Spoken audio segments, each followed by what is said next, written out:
Welcome to my channel. My name is Scott. With this channel, we're gonna go towards the goal of financial success, as well as the end goal of financial freedom, whatever that is for you. For me, it's about $6,000 a month by the age of 60. I'm currently at the age of 45.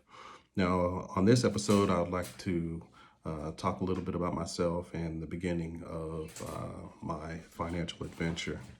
So, I originally come from Seattle, Washington, West Seattle to be exact. I went to private school for the majority of my life. Um, Got into a little bit of trouble, nothing to go to jail over, but I ended up being suspended at the eighth grade, and still was able to go to a all boys Catholic school in downtown Seattle. It was a high school named O'Day. I graduated at the age of 17.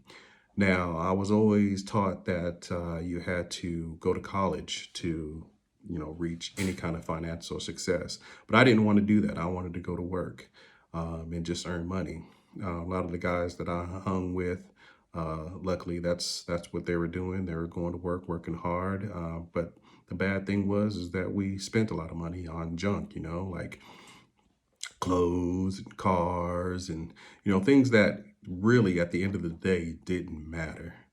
But I really didn't find out. I didn't really find that out until the last past few years or so. So I graduated at 17 and worked a number of different jobs. I was a landscaper, um, to a telemarketer, to a debt collector. I also tried to start my own business because that was something that I always wanted to do and even wanted to do all the way up until this day. So I was selling clothes out of the back of a car and perfume. We was out there on the street, just trying to hustle. So one day I was sitting on my dad's deck and looking out in downtown Seattle and just kind of figured that, I wasn't going anywhere. It was just like this constant hamster wheel that wasn't moving. I wasn't hitting any financial rungs or hitting any of the goals that I wanted to achieve.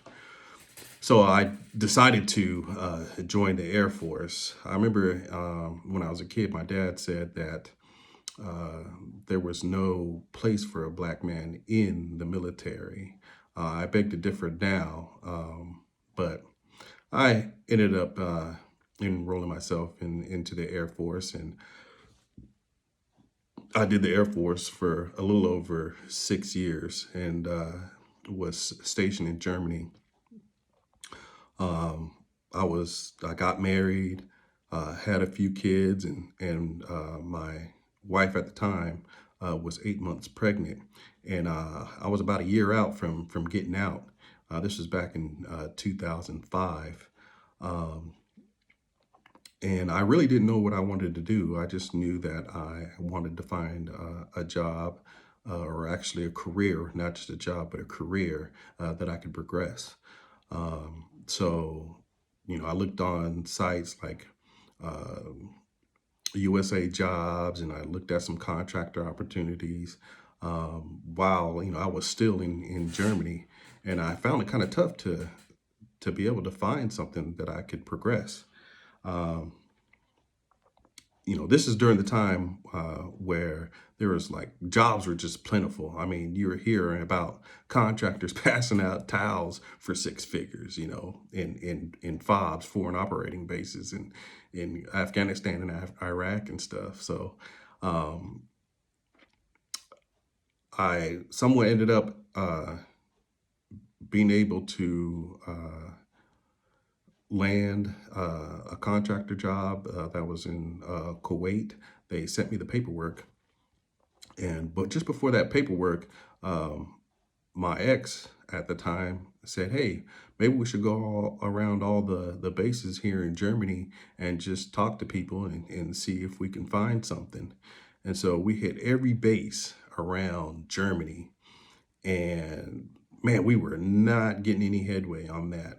The last base that we went to, which was in Grafenwehr, Germany, I talked to a lady that was a security specialist, which I really didn't know at the time any much about. I just kind of found out about this job as, as we're looking for jobs.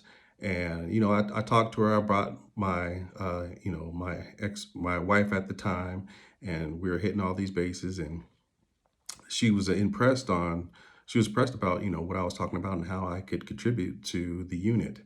Um, so just before, she said that she was going to hire me. So we got to I was about 3 weeks out from separating from the Air Force, and I had the contract right in front of me. When it comes to that contractor job over there going to Kuwait, and I was getting ready to fill that stuff out and send it off when I ended up getting a call from CPAC stating that I was accepted for a job in Grafenwehr, Germany. It was a GS7 job, which is at the time only paying about 30,000. No benefits or anything like that. Yeah, I get medical and stuff like that, but I didn't get like the LQA or anything like that. So instead of going to the contractor job in Kuwait, which I would have been making about 60,000, I took the job over in Grafenwehr, and it ended up being one of the best decisions that I could make. At first, monetarily, it was difficult for about 9 months, but the job I took was a personnel security position, which I did clearances. And that position went from GS7 to GS9. So you had to uh, make GS9 within 1 year to be able to get the LQA and stuff like that. And then, under the normal circumstances, that would have been impossible. But they changed that very job that I was in from a GS7 to a GS9. So a whole new world opened up for me. The government started paying for my housing, and I got a lot of opportunities that normally I shouldn't have had. But I was, again, lucky enough to make it within the year. So then I worked that for almost 2 years, and then I started working for a unit called the Joint Multinational Simulation Center. There was a gentleman named JD that I had in process, and he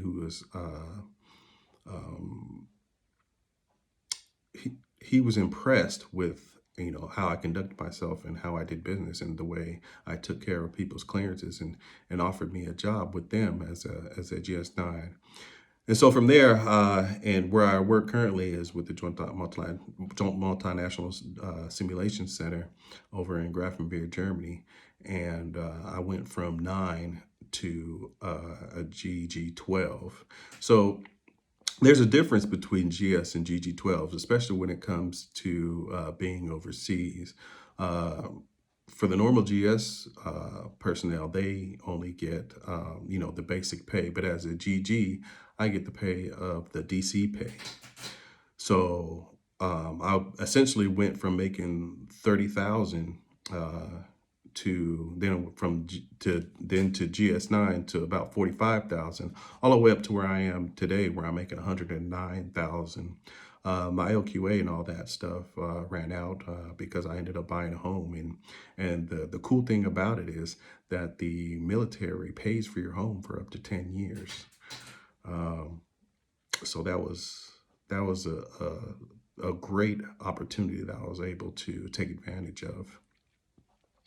So, growing up, my dad always talked about investing and investing in houses and renting out to people and stuff like that. Even though he himself, I found out that he never did that stuff. I didn't find this out until I started working out his finances, when he died back in 2010. So I took a lot of his lessons to heart, but I really didn't have any sort of direction on how to make do with that.